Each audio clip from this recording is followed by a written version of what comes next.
আসসালামু আলাইকুম ভাই। ভাই আপনার নামটা কি ভাই? আমার নাম মোহাম্মদ আলামিন মণ্ডল। আপনাদের গ্রামের বাড়ি কোথায় ভাই? আমার বাসা হলো নাটোর জেলা বড়াইগ্রাম থানা। ও, নাটোর জেলা বড়াইগ্রাম থানা। বড়াইগ্রাম থানা। আপনার হচ্ছে গিয়ে এই পা কীভাবে কাটা গেছে আপনার? এটা আমার হলো কয়েক বছর আগে আর কি। আমি বাইক অ্যাক্সিডেন্ট করছিলাম, মোটরসাইকেল অ্যাক্সিডেন্ট করে আমার পা কাটা যায়। কাটা যাওয়ার পরবর্তীতে আমি লাঠি নিয়ে কেস নিয়ে আমি চলাচল করতাম। কেস নিয়ে চলাচল করতে আমার হলো স্বাভাবিক চলাচল করতে অনেক কষ্ট হতো। আমার অর্থনৈতিক অবস্থাও যেমন সচ্ছল ছিল না যে একটা পাও টাকা দিয়ে কিনে নেব। এজন্য আমি নিজের লাইফ ফর বাংলাদেশের ওনার মনির ইসলাম স্যারের সাথে যোগাযোগ করি। স্যার আমাকে আশ্বস্ত করে যে তোমাকে হলো একটা সংস্থা আছে, সেখানে কথা বলে তোমার একটা সংশোধন করা দেওয়া। তারপরে স্যার হলো ইনসানিয়া রিলিফ শিকাগো ইউএসও একটি মানবিক সংস্থা, এই সংস্থার সাথে কথা বলে স্যার আমাকে একটি পাওয়ার সংশোধন করে দেওয়ার ব্যবস্থা করেছে।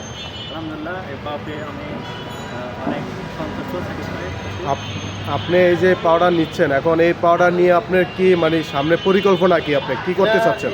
এটা নিয়ে আমি স্বাভাবিকভাবে যেন চলাচল করতে পারি, মানুষের সাথে ভাবে আগে যে চলাচল করতাম সেভাবে যেন আমি মানুষের সাথে চলাচল করতে পারি, সব জায়গায় যাইতে পারি স্বাভাবিকভাবে। একটা স্বাভাবিক জনজীবনে মানুষ স্বাভাবিক যেটা করে এটা কাজ করতে।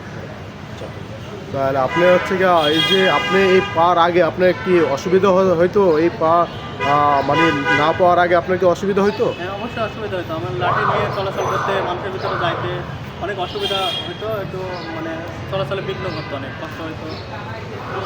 তো এখন পা নিয়ে স্বাভাবিকভাবে চলাচল করতে পারবো। তাহলে এখন কি আপনি কি ঠিক মতন কি হাঁটতে পারতেছেন? হ্যাঁ, ঠিক মতো হাঁটতে পারছি। তাহলে দেখি একটু হাঁটেন তো। জি, আস্তে আস্তে আস্তে আস্তে।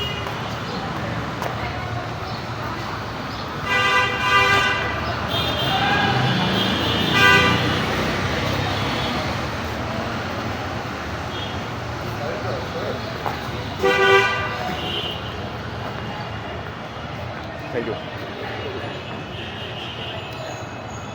ম্যাডাম। ছবিটি উঠাক পরে